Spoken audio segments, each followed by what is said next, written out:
Coucou tout le monde, je suis très contente de vous retrouver aujourd'hui dans un nouveau vlog. Et si je vous retrouve en vlog, c'est tout simplement parce que cette semaine, j'ai décidé de participer à un challenge. Je l'ai décidé un petit peu à l'improviste parce que j'ai su seulement hier qu'il avait lieu. C'est un challenge organisé par Rondoudou is Happy, je vous mettrai sa chaîne en barre d'informations. Et en gros, c'est le French Readathon. C'est un challenge qui consiste à lire entre 4 et 7 livres sur une seule semaine. Il y a des catégories bien précises pour sélectionner les livres à lire et je vais vous montrer ma palle tout de suite. Là, on est lundi, il est déjà 14 heures. Je commence seulement maintenant parce que j'ai terminé mon livre ce matin. J'avais pas envie de commencer avec un livre en cours, donc j'ai préféré terminer ça ce matin et ça fait pas partie du challenge. Donc je me complique encore un petit peu la tâche. Mais donc je vous montre les livres que j'ai sélectionnés. La première catégorie, c'est un livre de poche et j'ai choisi Les Méduses ont-elles sommeil de Louisiane Sédor. Puis on avait un livre d'occasion. Bon, ça, pratiquement tous mes livres sont d'occasion. Mais j'ai sélectionné un livre que j'ai acheté tout récemment chez Pêle-Mêle. C'est Derrière les portes de Béa Paris. J'ai entendu de super bons échos sur ce thriller-là, donc j'ai très envie de le lire. Je viens de lire un policier, donc à mon avis, ce sera pas celui que je vais lire là, maintenant. On avait la catégorie, un livre qui a écrit avant les années 2000, avant l'année 2000 même, je pense. Donc j'ai sélectionné La Perle de John Steinbeck, c'est un petit classique que j'ai envie de lire depuis très longtemps. Il y avait également un livre avec une couverture verte ou jaune. Moi, j'ai choisi Les Heures de Michael Cunningham. Puis, on avait un livre avec un personnage principal qui est déprimé ou bien un peu psychologiquement atteint, on va dire. J'ai choisi donc moi plutôt le pôle dépression, tout plutôt qu'être moi de Ned Vizzini. Ça fait longtemps que je veux le lire, ça fait longtemps que je le mets dans des piles à lire sans le sortir. Ça, c'est le plus gros que j'ai sélectionné pour cette semaine, ce qui fait 300... Il fait presque 400 pages, donc il est assez gros celui-ci. Les deux dernières catégories sont un petit peu liées. D'abord, il faut choisir un livre dont l'auteur est français. J'ai choisi Ingrid Desjours. J'ai même pas été vérifier si elle était française en fait, mais je pense bien que oui. De nouveau, un thriller. Et le dernier, c'est un livre qui se passe en France. Et là, j'ai choisi Poil de carotte de Jules Renard, qui est un petit classique. J'avais un peu du mal pour cette catégorie-là à choisir un livre qui se passe en France parce que je lis très peu les quatrièmes de couverture. Donc des fois, je me dis oui, peut-être que ça se passe en France, mais peut-être pas, j'en sais rien. Celui-ci, je suis sûre qu'il se passe en France, donc je l'ai sélectionné. Et en plus, il est très court aussi. Il y avait une huitième catégorie, mais que je n'ai pas sélectionnée, c'était lire un livre graphique, un manga ou une BD. J'en avais pas vraiment dans ma palle, j'en ai un qui m'attend, mais que je vais lire en lecture commune avec Sabrina de la chaîne Call Me Sab. Donc ça valait pas le coup d'en mettre un dans cette pile à lire, et puis je pense qu'avec ça, je suis déjà bien occupée. Je sais pas du tout par lequel je vais commencer, à vrai dire. Je suis un peu tentée par Les Heures et par Poil de carotte. J'hésite un petit peu, on va voir, je vous tiens au courant. Allez, j'ai choisi Poil de carotte pour commencer. J'espère que j'aimerai, on verra bien. Je suis assez curieuse par rapport à ce livre. J'ai lu que 25 pages, mais je la sens déjà bien, la colère là qui monte avec les parents qui font des différences entre leurs enfants. Et par contre, c'est pas du tout comme je m'y attendais. Je m'attendais vraiment à une histoire très suivie. En fait, chaque fois, c'est des tout petits chapitres sur un thème bien précis, les poules, le fait qu'il fasse pipi au lit, voilà, chaque fois c'est un thème précis, et c'est une ou deux pages, donc ça se lit assez vite. Ça fait longtemps qu'il n'avait pas plu comme ça, et honnêtement je trouve que ça fait un peu du bien. Moi j'aime beaucoup le soleil, mais là je suis contente qu'il y ait un peu de pluie. Et voilà, j'ai terminé Poil de carotte. Je dois vous avouer que c'est une petite déception pour moi. C'est vrai que c'est très triste ce qui arrive à Poil de carotte, parce qu'il subit vraiment les foudres de sa mère et l'injustice par rapport à ses frères et sœurs. Mais en même temps, c'est un personnage que j'ai pas du tout aimé parce qu'il est assez cruel envers les animaux et ça m'a vraiment choquée, notamment une scène avec un chat. Et c'est vrai que j'ai trouvé que le temps était parfois un peu long, qu'il y avait des longueurs, qu'il se passait pas grand chose. Bref, c'est très dur les scènes qu'on a, mais c'est pas pour ça que j'ai eu forcément beaucoup d'empathie pour le personnage principal, malheureusement.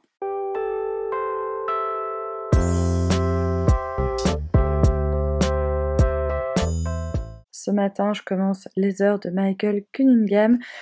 sous le plaid parce que le temps se rafraîchit un peu, donc j'avais un peu froid.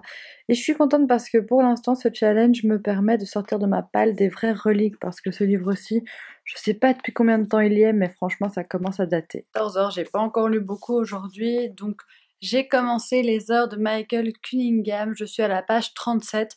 Pour l'instant, je sais pas vraiment vous faire de résumé parce que il y a des trucs que je comprends pas encore très bien, j'imagine que ça va s'éclairer, mais tout ce que je peux vous dire, c'est que ça se passe autour de l'œuvre de Virginia Woolf, dont je n'ai jamais rien lu.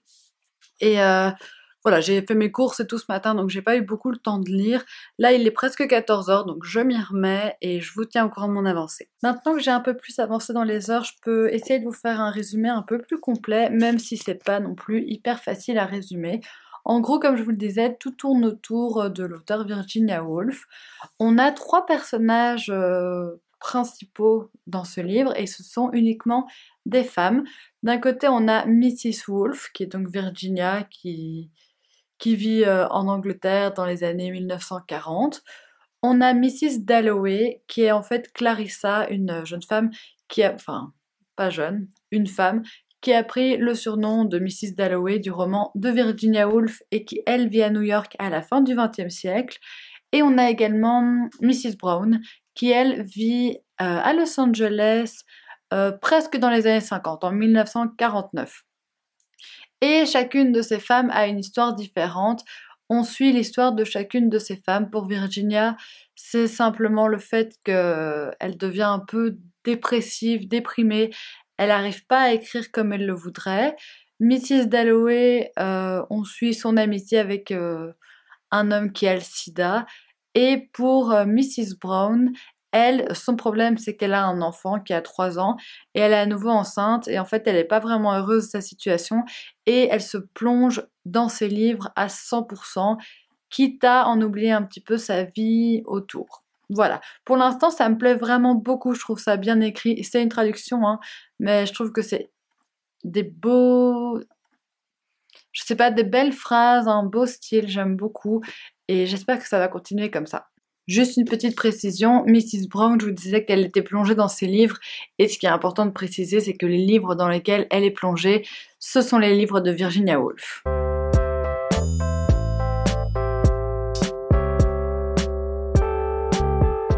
On dirait que j'ai pas bougé de l'après-midi, mais en vrai si, hein, je vous rassure, je suis pas restée tout le temps sur ce fauteuil. J'ai pas encore fini les heures de Michael Cunningham, mais il me reste moins de 80 pages. Là, je vais clairement faire une pause, je suis un peu fatiguée, j'ai plus très envie de lire, donc je veux surtout pas me forcer, challenge ou pas challenge, je me force pas. Si j'ai plus envie de lire, je lis plus, mais je sens un peu les trucs arriver dans le livre, et franchement, je trouve ce livre hyper intéressant. La psychologie des personnages, elle est hyper bien exploitée, et vraiment, ces femmes, elles ont des histoires différentes, mais des histoires hyper intéressantes. Et je trouve qu'il y a des thématiques assez importantes qui sont mises en exergue. Je vais pas vous dire lesquelles pour surtout pas vous spoiler. Mais bref, c'est une très bonne lecture pour l'instant, j'aime vraiment bien. Certes, il y a des passages un peu plus lents, ça prend son temps, mais je trouve ça vraiment très bien fait et ça me donne envie de découvrir La plume de Virginia Woolf que je n'ai jamais lue. Voilà, pour l'instant je vais plus lire, ce soir je vais à la Zumba, peut-être que je lirai encore en rentrant, je verrai un peu si j'en ai envie ou pas et sinon ce sera demain matin de toute façon. Voilà, on est le lendemain matin, il est 9h15 et je viens de terminer les heures de Michael Cunningham. Finalement je vous ai plus repris hier, tout simplement parce que j'ai été à la Zumba et puis j'ai été prendre ma douche chez ma sœur et je suis restée avec elle un peu pour papoter. Oui, je dis prendre ma douche parce qu'en fait, je vous l'ai pas dit, mais ma salle de bain est en travaux depuis quelques semaines. Donc je m'arrange un peu à gauche et à droite pour prendre des douches. Je vais vous montrer à quoi ça ressemble. C'est pas génial, mais normalement ça devrait s'arranger bientôt. Donc voilà ma salle de bain pour l'instant. Vous comprenez bien que là, c'est pas possible de prendre une douche, donc on s'arrange comme on peut. Mais donc j'ai terminé les heures et j'ai vraiment beaucoup aimé. Donc ce que j'ai beaucoup aimé en fait, c'est la subtilité du lien entre les différents personnages. Elles sont chacune liées les unes aux autres, mais de manière hyper intelligente, hyper subtile et hyper bien travaillée.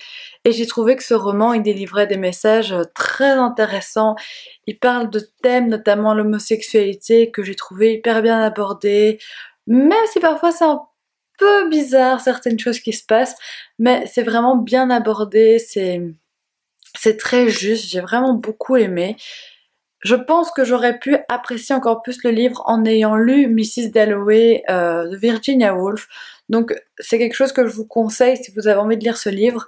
Et je pense que je vais me pencher sur ce livre-là parce que, à mon avis, ça m'aurait fait comprendre beaucoup plus la complexité du roman. Mais en tout cas, j'ai vraiment passé un super moment de lecture.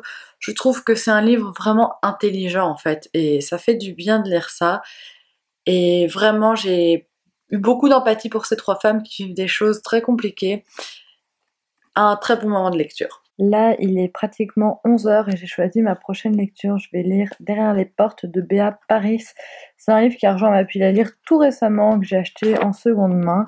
Et donc mes sœurs et ma maman l'ont lu et elles ont vraiment adoré. Donc c'est vrai que ça me donne envie de le découvrir. Sinon, on en parle du Plaid le 15 août. Donc on se plaignait de la canicule. Bon, vous allez rien voir, mais aujourd'hui il fait tout gris. Voilà la tête des nuages. Je viens de terminer le premier chapitre. Alors c'est clair que c'est très prenant, mais pour l'instant je trouve les dialogues un peu caricaturaux. Donc j'espère que ça va s'améliorer par la suite. Mais là, franchement, le premier dialogue, je l'ai trouvé pas hyper réaliste et ouais, vraiment caricatural. Clairement, pour le coup, c'est méga, méga addictif. Je comprends le succès du livre. Là, je suis à fond dedans. J'ai envie de tourner les pages. C'est un vrai page turner. Et on est en pleine empathie avec le personnage principal féminin. En tout cas, moi, je la comprends très bien et je suis vraiment à cran quand je lis ce livre. Et je me rends compte que je vous ai pas fait de résumé vraiment pour ce bouquin-ci. Je vais vous en dire très peu. Parce que de toute manière, même maintenant, j'en sais toujours très peu sur ce que je lis. En gros, ça nous parle d'un couple qui est d'apparence parfaite. Ils sont beaux, ils ont une belle maison, ils ont l'air d'avoir tout qui leur réussit dans la vie. Mais, il y a un mais, il y a des choses qui se cachent derrière. Et nous, petit à petit, on apprend les choses. Mais je vous assure que là, je me sens déjà bien énervée alors que je suis au tout début du livre, hein. Je me demande ce que ça va donner au fur et à mesure de ma lecture. Mais en tout cas, pour l'instant, j'adore. J'ai le bon rôle, je bouquine pendant que les garçons font les travaux dans la salle de bain.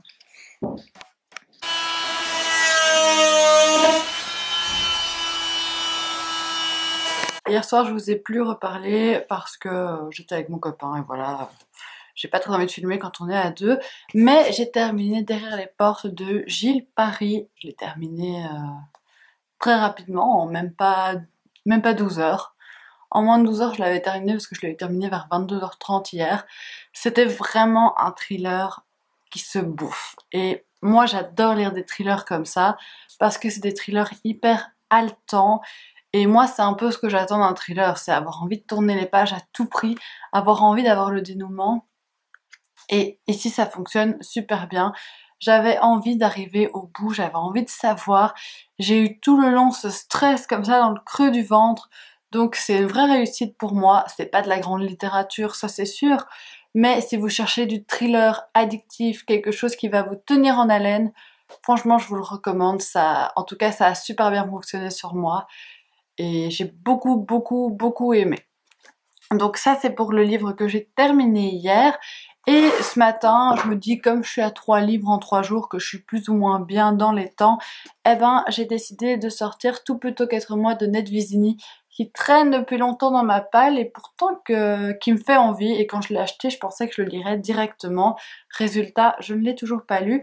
Celui-là, il n'est pas écrit très gros, hein, donc on verra un petit peu ce que ça donne. Mais c'est vrai que ça fait des mois qu'il attend. Je me dis que c'est le plus gros de cette pile à lire parce qu'il fait presque 400 pages. Mais celui-ci en fait 350 et je l'ai bouffé. Donc il y a moyen que ça se fasse. Peut-être pas en une journée, peut-être en deux. Mais je me mets moins la pression parce que je serai d'office aux 4 livres sur la semaine.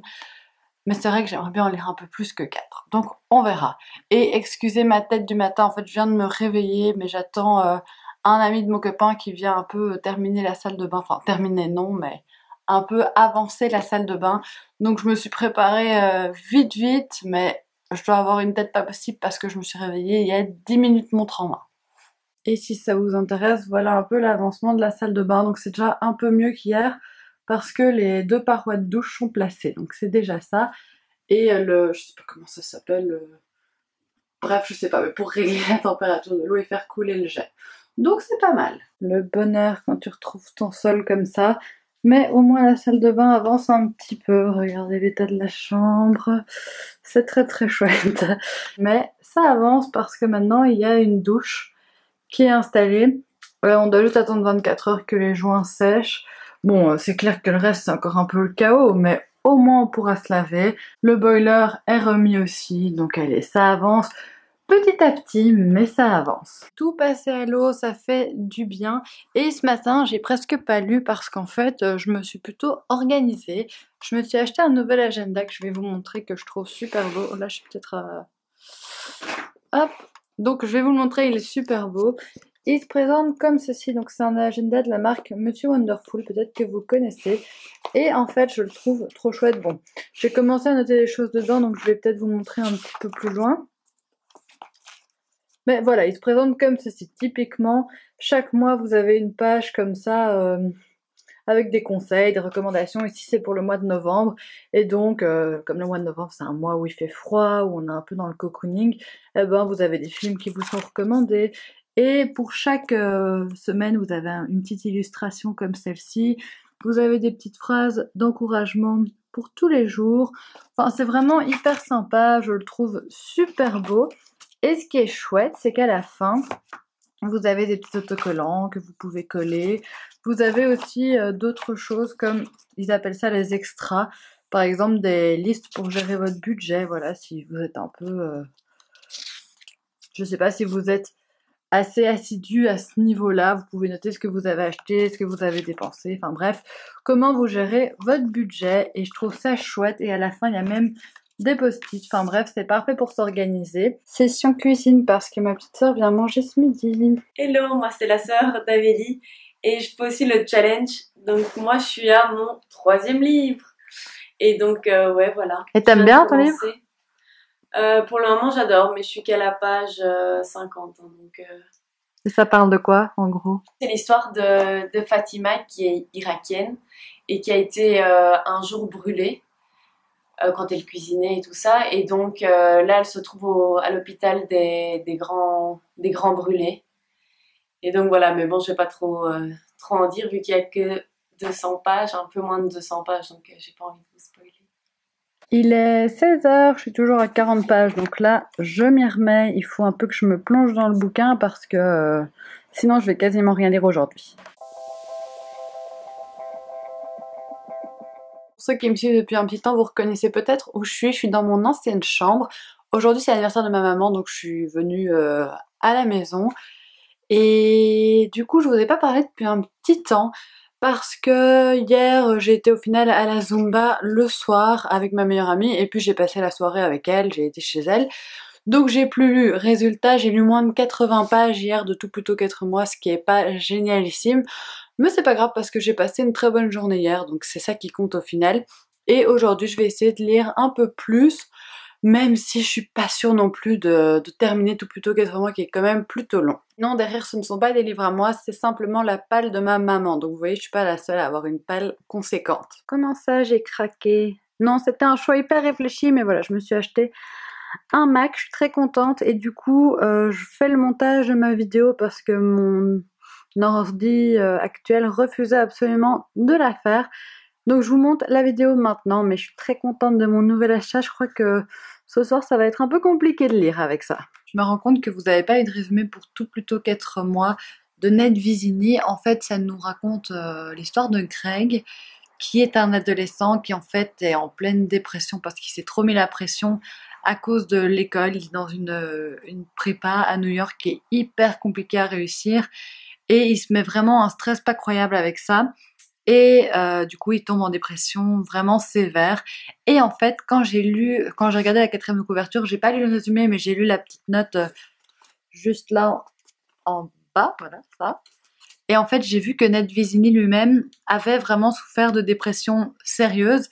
et qu'il s'était suicidé à l'âge de 32 ans en sautant d'un immeuble à Brooklyn.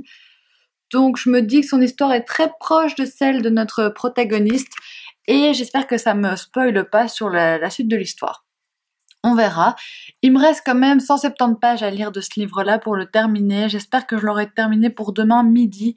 Comme ça, demain après-midi, j'attaquerai un plus petit livre et je pourrai espérer en lire encore un petit dimanche. Et dans ce cas, j'arriverai à 6. Mais c'est vrai que je me suis mis un petit peu des bâtons dans les roues en choisissant un livre beaucoup plus gros que les précédents. Mais bref, on verra bien. De toute manière, du moment que je termine tout plutôt qu'être moi, j'ai réussi le challenge. Mais c'est vrai que dans ma tête, j'avais envie d'en lire un petit peu plus que 4. On est samedi, il est déjà 17h et je vous ai pas parlé de la journée, mais j'ai fini tout plutôt qu'être moi de Ned Visini vers midi, 11h30 midi. C'était sympa, mais je regrette de pas avoir ressenti énormément d'émotions. J'ai trouvé, voilà, l'histoire elle traite d'un sujet très dur, très fort, et pourtant j'ai pas vraiment été émue par ce que je lisais. Et surtout ce qui m'a un petit peu gênée dans ma lecture, c'est que je trouvais que les parents avaient un rôle assez particulier parce que moi je ne suis pas mère, hein, j'ai pas d'enfant, et pourtant il y a certaines choses qui me paraissaient logiques que les parents ne faisaient pas du tout. Donc par exemple, leur fils tombe en dépression profonde à cause de l'école, eh ben ils essayent pas de lui dire écoute, te mets pas la pression avec l'école, c'est pas très important d'avoir autant de pourcents, voilà, c'est pas ça qui détermine si on est quelqu'un de bien ou pas. Ils essayent pas du tout de trouver une solution, par exemple pour changer d'école. J'ai trouvé ça assez particulier parce que c'est le premier truc auquel je penserais personnellement si mon enfant faisait une dépression profonde à cause de l'école et se mettait complètement la pression pour les points. Donc ça me paraissait un peu illogique, mais sinon c'était une lecture sympa. Je pense que c'est plus dédié aux ados, honnêtement. Donc je suis pas vraiment le public cible de ce genre de livre. Et du coup, je trouve que ça manque un peu de profondeur. On aborde le sujet de la dépression, mais c'est pas non plus traité de manière hyper approfondie, donc c'est un peu dommage. Mais voilà, c'était une bonne lecture sans rien de transcendant pour moi. Et après, j'ai été faire quelques petits achats cet après-midi en papeterie. Il y a une papeterie que j'aime particulièrement qui s'appelle Nias à Bruxelles. Elle se situe sur la chaussée de Charleroi, juste à côté de la place Stéphanie. Je ne sais pas si vous connaissez, mais en tout cas, j'adore aller dans ce magasin. Et j'ai aussi été chez Deal & Camille. Je vais vous montrer ce que j'ai acheté. Donc, tout se trouve là-dedans. J'ai pas mal craqué niveau papeterie et tout ça. Je vais vous montrer ça. En fait, je me suis acheté pas mal de petites cartes postales un peu vintage comme ça. Je les trouvais super jolies. Voilà, je trouve ça très chouette. Je vais mettre ça, à mon avis, dans mon bureau avec mon ordinateur. Parce que bien sûr, mon ordinateur, il va pas rester sur la table de la salle à manger. Je vais le remettre dans le bureau. Mais pour l'instant, comme mon bureau est encombré avec tous les travaux, il est là. Mais donc, je compte me faire un grand panneau en liège avec plein de petites cartes postales dessus. Et ces deux-ci, je les ai achetés chez Deal & Camille. Et je les trouve trop mimi aussi. Enfin, c'est pas du tout le même style, mais je trouvais ça très mignon aussi. Toujours chez Nias. Donc, chez Nias, j'ai acheté ces 3 cartes postales-ci. Je me suis également acheté un petit tapis de souris qui est une carte du monde comme ça, un peu vieillie. Et à la base, en fait, si j'y allais, c'était pour acheter une carte d'anniversaire pour ma maman. Je vous ai dit que c'était son anniversaire hier et on le fête demain en famille. Donc je lui ai trouvé cette petite carte toute mimi avec des petits pandas. Je trouve ça trop chou. Dernier point, salle de bain de ce vlog. Le carrelage a été posé. On est trop contents, c'est super beau. On est lundi, je vous ai rien filmé hier parce que je suis sortie samedi soir avec des amis et je suis rentrée un peu tard, je me suis levée tard hier et puis j'avais une petite fête de famille pour l'anniversaire de ma maman, on a fait un barbecue.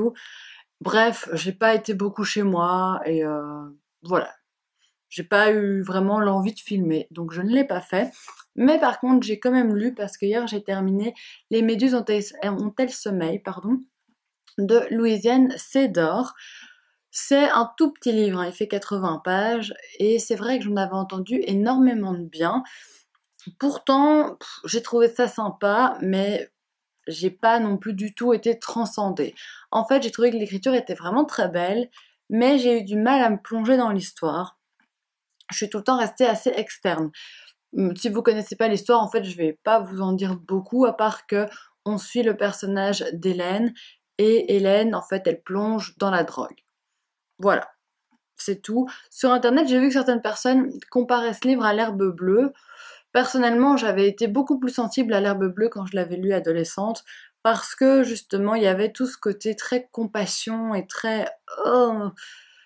Ici, je l'ai pas du tout eu. Enfin, c'est triste ce qui arrive à Hélène, mais j'ai pas vraiment eu de compassion pour elle. En fait, je suis pas vraiment rentrée à fond dans l'histoire, mais par contre, c'est vraiment bien écrit, comme je vous disais. Et ce que j'ai bien aimé, c'est que l'auteure, en fait, elle est née la même année que moi, donc elle a le même âge que moi, et il y a énormément de références à la culture de notre génération, et ça, c'est très sympa. Mais donc, je termine la semaine en ayant lu 5 livres, donc le challenge est réussi, je suis contente de moi, parce que c'est quand même rare les semaines où j'arrive à lire 5 livres, surtout que j'en ai quand même lu 2 qui faisaient plus de 350 pages, donc pas que des tout petits livres. Je vais juste vous faire le récapitulatif des livres que j'ai lus, en les classant de celui que j'ai le moins aimé à celui que j'ai préféré. Et la prochaine vidéo sur la chaîne, ce sera un update lecture dans lequel je vous parlerai des différents livres que j'ai lus pendant ce challenge, mais de manière plus approfondie, parce qu'il y a certains livres pour lesquels je vous ai donné mon avis à chaud, mais sans que ce soit forcément très travaillé et sans que ce soit forcément très abouti. Donc je tiens quand même à vous redonner mon avis en point lecture parce que ce sera plus détaillé et plus explicatif si ça vous intéresse. Alors, le livre que j'ai malheureusement le moins apprécié, c'est Poil de carotte de Jules Renard. C'est le premier livre que j'ai lu pendant ce challenge. Je me suis un peu ennuyée, mais comme je vous disais, je vais pas vous en dire trop maintenant, mais c'est juste que je me suis un peu ennuyée, j'ai pas trop aimé Poil de carotte. Donc il est dernier de ce classement. Ensuite, je mettrai Les méduses dont elles sommeillent de Louisiane Sédor. Voilà, pour les raisons que je viens de vous expliquer. Après, c'est Tout plutôt qu'être moi de Ned Vizzini qui était sympa mais rien de transcendant. En deuxième position, je mettrai Les heures de Michael Cunningham que j'ai vraiment beaucoup aimé, que j'ai trouvé très beau. Et en première position, du coup, il nous reste Derrière les portes de Béa Paris que j'ai trouvé hyper addictif. C'est tout pour ce vlog, j'espère vraiment qu'il vous aura plu, j'espère que vous serez au rendez-vous pour l'update lecture qui va suivre juste après sur ces livres-ci. Et moi je suis très contente d'avoir filmé ce vlog, vous savez que j'aime vraiment beaucoup ça. N'hésitez pas à me dire en commentaire si vous voulez que je fasse d'autres vlogs, je sais en général que c'est des vidéos qui vous plaisent assez. Et on se retrouve très bientôt dans une prochaine vidéo. Gros bisous!